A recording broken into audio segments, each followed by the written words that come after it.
Muchas veces habrás escuchado que el segundo cerebro se halla nada más y nada menos que en el aparato digestivo. Y es que no solo porque la ingestión y digestión de alimentos es una función vital que está controlada por la interacción entre el tracto gastrointestinal y el cerebro, sino porque en el tracto gastrointestinal tenemos muchísimas más neuronas que en cualquier otra parte del cuerpo. Acompáñame en esta edición de Cerebro de la Vida donde te cuento cómo funcionan los mecanismos de hambre y saciedad. Soy Dr. Mime.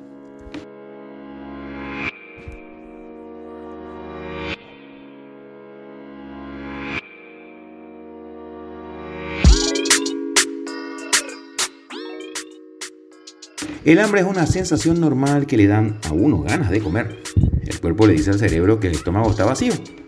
Esto hace que el estómago ruja e incluso puedas llegar a tener retorcijones de hambre. A algunas personas el hambre incluso las hace sentirse aturdidas o de mal humor o con sueño o incluso cefalea. Cada uno es diferente. El hambre está controlada parcialmente por una parte del cerebro llamada hipotálamo, los niveles de azúcar en sangre o glicemia, lo vacío que está en el estómago y los intestinos y ciertos niveles de hormonas en el organismo. La saciedad, por su parte, es una sensación de estar satisfecho. El estómago le dice al cerebro, estoy lleno. Normalmente esta sensación hace que dejes de comer y no vuelvas a pensar en comida por varias horas. La saciedad está controlada también parcialmente por el hipotálamo, los niveles de azúcar en sangre o glicemia y tener comida en el estómago y los intestinos. El apetito es un deseo por la comida generalmente después de ver, oler o pensar en la misma. Incluso después de sentirse lleno, el apetito puede hacer que se siga comiendo. También puede impedir de comer aunque tengas hambre, y esto podría pasar cuando se está enfermo o se siente estresado. La ingestión y digestión de alimentos es una función vital que está controlada por la interacción entre el tracto gastrointestinal y el cerebro. Las señales hormonales y neuronales del tracto gastrointestinal son actores clave en esta vía de señalización bidireccional.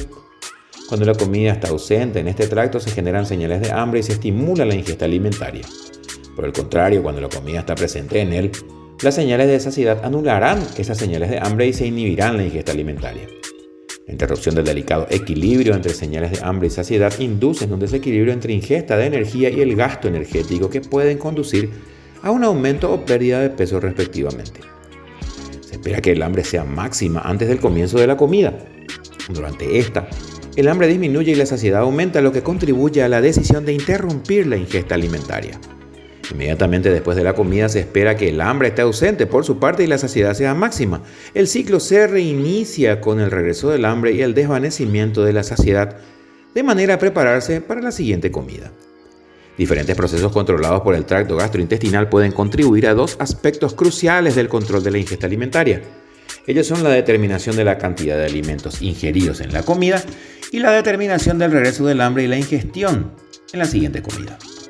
La última década vio varias publicaciones sobre cómo el aparato digestivo detecta la ausencia, presencia y cantidad de nutrientes y cómo esto impacta en la ingesta alimentaria. Diferentes vías periféricas están implicadas en la regulación del ciclo, ingestión y digestión de alimentos. Los mecanorreceptores y quimiorreceptores combinados, las hormonas peptídicas liberadas periféricamente y las vías neuronales proporcionan retroalimentación al cerebro para determinar las sensaciones de hambre, aumento de la ingesta energética o de saciedad, cese de esa ingesta energética, regulando el metabolismo humano. Pero, ¿cómo surge el hambre? Me explicaremos con un ejemplo de cómo y por qué surge el hambre, poniéndonos en situación. Son las 12 del mediodía y llevamos más de 5 horas sin llevarnos nada a la boca. Queremos comer, ¿por qué? ¿Qué pasó para que tengamos esa sensación? Lo que sucede es que el estómago ha empezado a sintetizar una hormona llamada grelina. Esta hormona viaja hasta el hipotálamo donde activa un grupo de neuronas que sintetizan varias sustancias, entre ellas, por ejemplo, el neuropéptido I. En conjunto, estas desencadenan la sensación de hambre, nos indican y avisan que debemos comer. Otra de las señales que intervienen en el aumento de la sensación de hambre es el nivel de glucosa en sangre, o sea, la glicemia, que en ese momento del día también va a la baja. Por fin empezamos a comer. Poco a poco va apareciendo la sensación de saciedad gracias a sustancias liberadas en nuestro intestino como respuesta al contacto con los alimentos. Es el caso de la colecistoquinina y el péptido I, entre otras. Su objetivo es inducir señales de saciedad en el hipotálamo para detener la ingesta de alimentos que se está llevando a cabo. Por su parte, conforme aumentan los niveles de glucosa plasmático como consecuencia de la ingesta alimentaria, se segrega la insulina. Esta hormona segregada a nivel de los islotes de Langerhans del páncreas también actúan sobre el hipotálamo para que éste favorezca la sensación de saciedad. Todo este sistema lo podemos imaginar como un exquisito engranaje de relojería que nos induce a tener apetito o detener la ingesta alimentaria. La ingestión de alimentos no solo tiene un control a corto plazo, como se explicó, sino también lo tiene a largo plazo.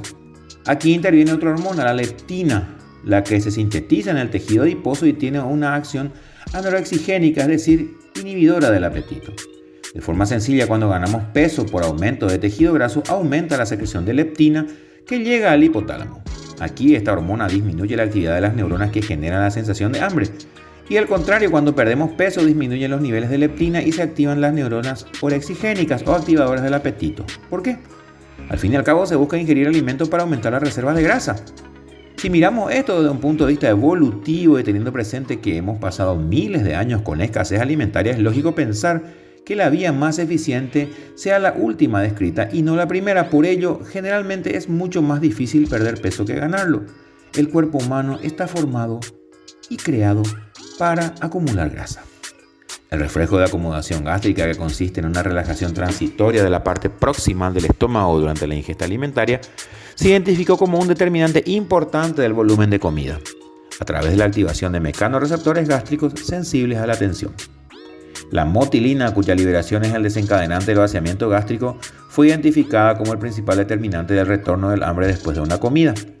Además, la liberación de varias hormonas peptídicas como el péptido 1, similar al glucagón o GLP-1 por sus siglas en inglés, la colecistoquinina, así como la motilina y la grelina, contribuyen a la señalización intestino-cerebro con relevancia para el control del hambre y la saciedad. Varios nutrientes, como los sabores amargos, así como agentes farmacológicos como los antagonistas de receptores endocannabinoides y los análogos del GLP-1, actúan sobre estas vías para influir en el hambre, saciedad e ingesta alimentaria. El control del cuándo y cuánto comemos, por tanto, es el resultado de la compleja interacción de numerosos factores neuronales y hormonales, siendo el hambre una necesidad fisiológica que nos induce a comer porque nos falta energía. No obstante, si la conducta alimentaria estuviera únicamente regulada por estos mecanismos, la mayoría de nosotros nos mantendríamos en un peso ideal.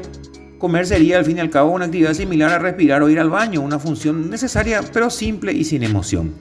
Sin embargo, en la ingesta de alimentos existe otro protagonista crucial, que es el control hedonista, o sea, el placer.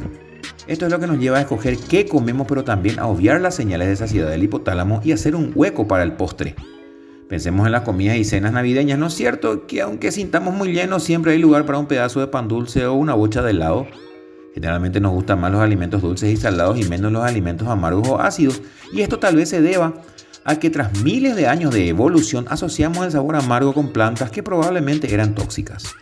Cuando tomamos una comida que nos gusta, como cuando realizamos cualquier actividad placentera, se activa en nuestro cerebro el sistema de recompensa, que forma parte del sistema dopaminérgico. Se observó en animales de experimentación que la ingesta de alimentos ricos en azúcar desencadena una potente liberación de dopamina, generando placer y deseo de consumir ciertos alimentos. Igualmente sabemos que la comida puede ser un medio para intentar compensar nuestras emociones.